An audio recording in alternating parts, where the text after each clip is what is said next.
Salut tout le monde, aujourd'hui on va voir un nouveau concept de passage de garde en jiu-jitsu brésilien et qui est pour moi la nouvelle méta actuellement, c'est ce qu'on appelle le camping passing.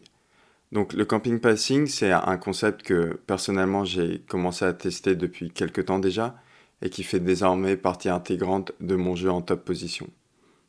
Dans cette vidéo on verra ensemble quels sont les avantages d'utiliser ce type de passage de garde.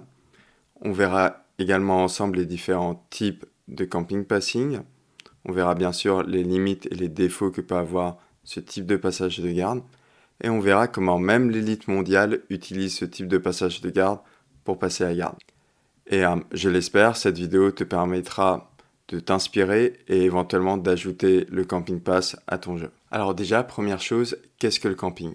Le camping, c'est une stratégie de passage de garde développée par Gordon Ryan qui consiste au fait de s'installer dans une position stable où on va chercher à peser sur son partenaire. Et le partenaire, pendant ce temps, va devoir nous repousser avec ses frames, donc ses bras et ses jambes, pour éviter de se faire passer la garde. Et donc pendant ce temps, lui va être obligé de supporter tout notre poids. Il devra également faire attention à rester suffisamment gainé pour conserver sa jonction entre son coude et son genou.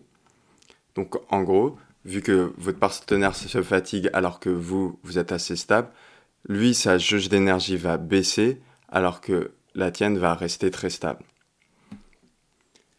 Et il y a donc trois types de camping différents. Le premier, c'est ce qu'on appelle le outside camping, où, comme son nom l'indique, on va chercher à passer sur l'extérieur.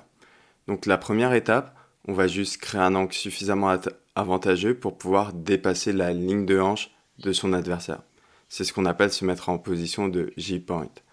À partir de cette position, on va chercher à contrôler les jambes ou les hanches de son partenaire et mettre un maximum de poids sur son adversaire en utilisant sa tête ou son haut du corps.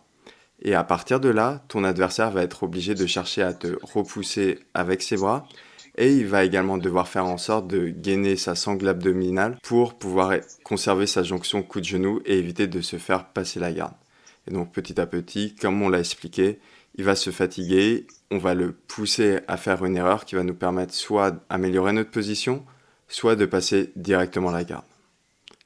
Un des gros avantages de l'outside camping, c'est que contrairement à la plupart des passages de garde vers l'extérieur, l'outside camping ne demande pas une grande vitesse. En soi, la plupart des passages de garde sur l'extérieur demandent d'être vraiment très explosifs et d'avoir un bon cardio. Alors qu'en soi, on n'est pas tous comme Dorian Olivares. On ne peut pas tous se permettre d'exploser pendant tout le temps d'un combat. En outside camping, l'avantage c'est que tu n'en auras pas besoin. Tu vas juste pouvoir créer un peu d'angle au début de ton passage de garde et ensuite juste peser sur ton adversaire jusqu'à ce que lui fasse une erreur. Autre gros avantage de l'outside camping, c'est que ça peut te permettre de créer ce qu'on appelle des dilemmes offensifs. Si on prend l'exemple de cette vidéo, là on peut voir que Junior Casio fait semblant de vouloir faire un outside camping pour pouvoir exposer la jambe de son adversaire et lui placer une clé de talon. Et il y a fort à parier que si son adversaire n'avait pas laissé sa jambe être exposée, Junior Casio serait revenu sur une stratégie de outside camping. Et d'ailleurs, t'inquiète pas, si tu sais pas du tout ce qu'est les dilemmes offensifs, je ferai très bientôt une vidéo dessus sur cette chaîne. Le deuxième type de camping, c'est ce qu'on appelle le inside camping. Donc comme son nom l'indique, cette fois c'est du camping, mais sur des passages de garde de l'intérieur. Donc typiquement, on pourra utiliser une stratégie de inside camping à partir du moment où on est dans la demi-garde ou la reverse de l'arriva de son adversaire.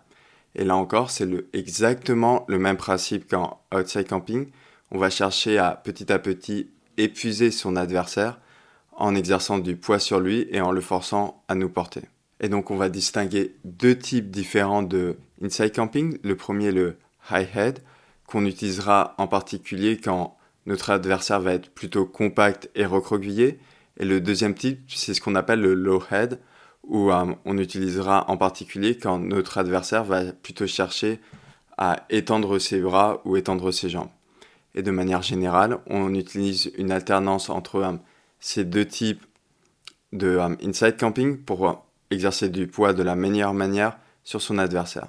Et d'ailleurs, petite anecdote, Gordon Ryan a déclaré qu'il s'était inspiré d'un autre GOAT du JJB, Roger Gracie, qui faisait déjà du high-head inside camping pour passer la garde même en kimono. Le dernier type de camping, c'est ce qu'on appelle le north-south camping. Donc là, c'est assez simple à comprendre. On fait en sorte de passer derrière son adversaire et à partir de cette position, on utilise nos deux bras pour peser sur les deux jambes de son adversaire. Et petit à petit, faire en sorte de casser la jonction coude-genou et de pouvoir passer directement en nord-sud sur son adversaire. Et autre chose importante à noter, c'est que même si c'est un système qui a été développé par Gordon Ryan, qui est en soi un poids lourd, c'est un système qui est vraiment adapté à toutes les morphologies. Par exemple, Daiki, donc un combattant très léger avec qui j'ai eu la chance de tourner dernièrement, utilise énormément le système de outside camping. Il a notamment utilisé ce système pour passer la garde lors de l'Aiga contre Felipe Machado, un autre combattant élite. Et donc bien sûr, malheureusement, comme n'importe quelle technique en JJB, le camping, c'est pas parfait et il y a des moyens de le contrer. Lachlan Gilles, que tu connais déjà peut-être, a fait pas mal de vidéos sur YouTube que je te recommande, où il explique en fait que ce soit le inside ou outside camping, le meilleur moyen en général de contrer cette technique, c'est d'avoir un 2-on-1 sur le bras le plus éloigné pour pouvoir récupérer sa jambe la plus éloignée et soit recomposer une garde fermée ou une garde ouverte. Autre limite au camping, c'est que ça prend du temps. Donc par exemple, si tu es en compétition et qu'il reste qu'une minute de combat, c'est pas forcément la meilleure option de faire du camping. Parce que tout simplement, tu n'auras pas le temps de fatiguer ton adversaire. Donc voilà, j'espère que cette vidéo t'a plu et que ça t'a donné envie de tester ce système de passage de garde.